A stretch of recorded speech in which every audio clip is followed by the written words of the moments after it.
change your life. One smile can raise our spirit. Welcome to Bringle Talks.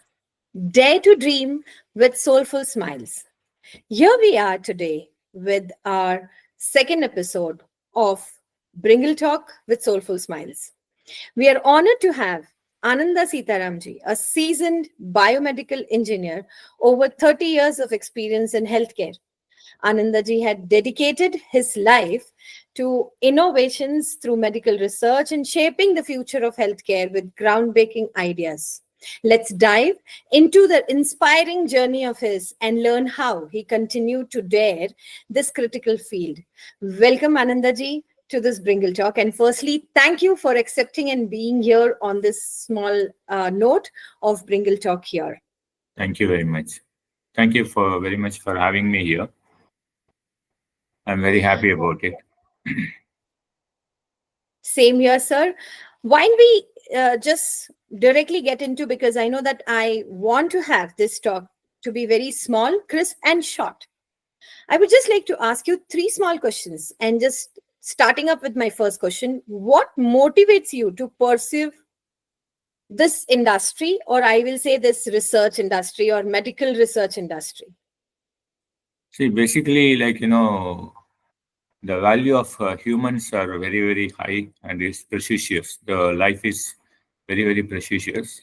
So I thought I will contribute to the human kind for, by way of serving the humanity by having a best of the best medical technology and equipment, so that the people always will have no disease, because the disease comes from various factors.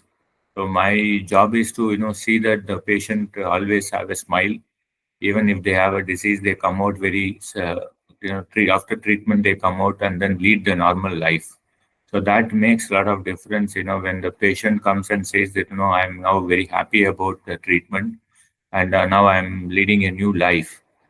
That is really the thing which I always carry in my heart. And, so that we are serving the humanity and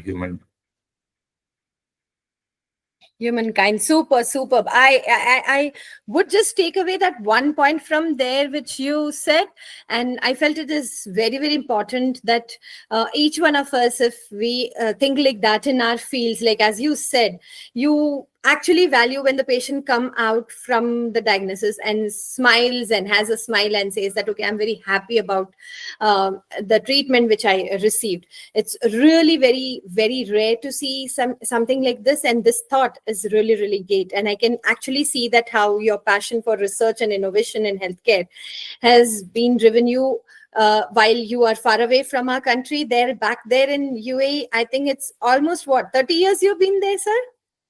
No, actually, I have 2 innings here in Muscat. The first innings was from 95 to 2000, and the second innings from 2019. In between, in India, I worked for 18 years in leading multinational companies like GE and Johnson & Johnson and Atlas Copco and various positions. Again, selling the leading providing the leading medical technologies to the doctors, so that they can treat the patients in a comfort level. Wonderful. And I'm sure that passion like yours, who are carrying out this passion so much from past 30 years, it's been making the life of doctors much more easy with all the research and innovations which you guys are doing there. Wonderful. Hats off to you, sir.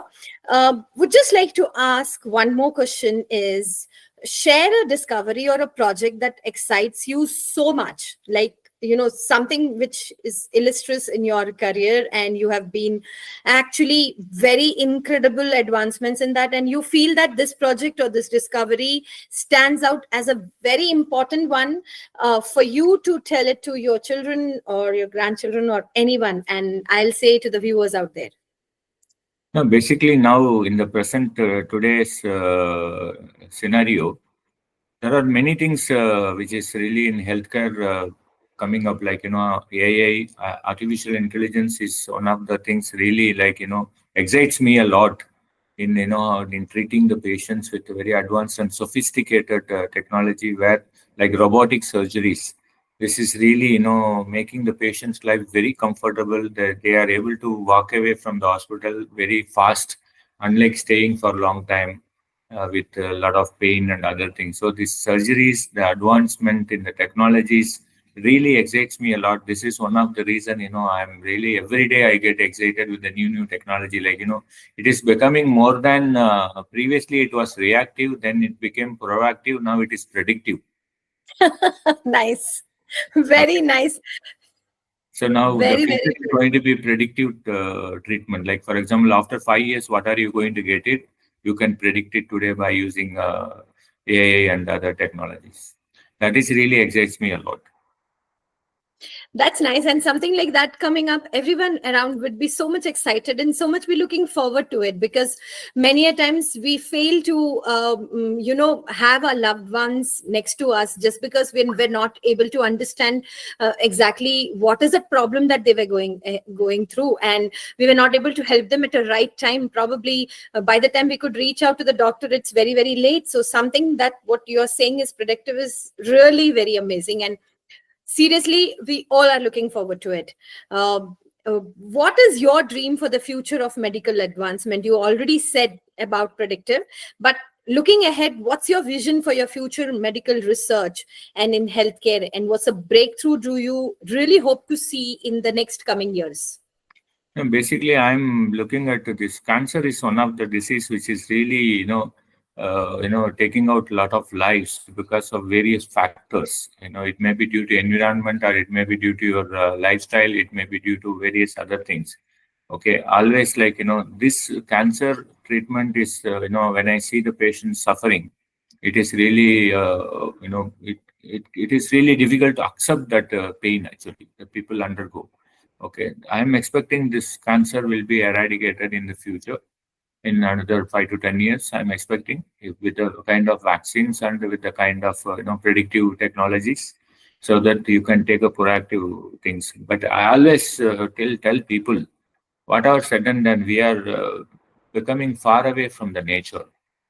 So now it is time for us to go back to the nature, like walking barefoot on the sand for some time daily, seeing the sun every day for 5 to 10 minutes. Try to do the pranayama every day, taking the food, good healthy food, and good sleep. These are the things really going to connect us to the our back to our roots. Okay, we are moving away from that. Still, I'm because of that only the diseases are also very unexpected diseases are coming up actually because of this autoimmune cancer, many things. Okay, these are all things I'm expecting in future when the people change the lifestyle and then go back to the roots. So that can really give some kind of natural phenomena for predictive things. Other than that, some of the things like even some of the things we don't have control actually, so those things also costing us a lot of things, like for example pollution in Delhi. As an individual nobody can do about it. Okay, but that is costing a lot of lives actually. So Yes. I'm expecting that these kind of the natural environmental related diseases which can be predicted in future, and the technology can definitely, mainly I'm looking at cancer, can be eradicated in future. Wonderful. Thank you. Thank you, Anandaji. It is like I really am surprised and also amazed that you have that vision of really eradicating cancer. And I know from years and ages, many doctors, many scientists, many research people are doing research on it. As you said, we are losing a lot of lives, our loved ones, because of this disease. And many a times, as I said, we are not able to. But the takeaways which you gave it out to the audience out there, it was really wonderful. Let's get rooted out back again to our roots, because that is something, even if like Anandaji, I'm sure there are crores of research people who are sitting and doing the research for us over here. It's just that we have to just adopt our our own roots once again, adapt to the style of living which we were doing, adapt to the good food and good practices which we were doing, which are really helpful. As said that today we are seeing so many different diseases which we are not expecting to see ahead, and if we really want to have a good future, or I'll say healthy future, and a healthy audience or unhealthy people around there, we have to think about getting back to our roots. Thank you, Anandaji, for sharing your valuable insights and the dedication, especially which you have done in this medical research field for past such a long journey. As you said, multiple innings outside India and one of the innings inside India also. Your journey is really a testament to the power of innovation and resilience, which resilience of saving lives, which is very rarely found. To all the listeners here, let's continue to dare, to dream, and to drive the advancements that change the world. Stay tuned for more inspiring conversations at Bringle Talks. Dare to dream with Soulful Smiles. Thank you, Anandaji. Thank you very much. Thanks for an opportunity, and thanks for giving time to share my thoughts. It's all our pleasure, sir.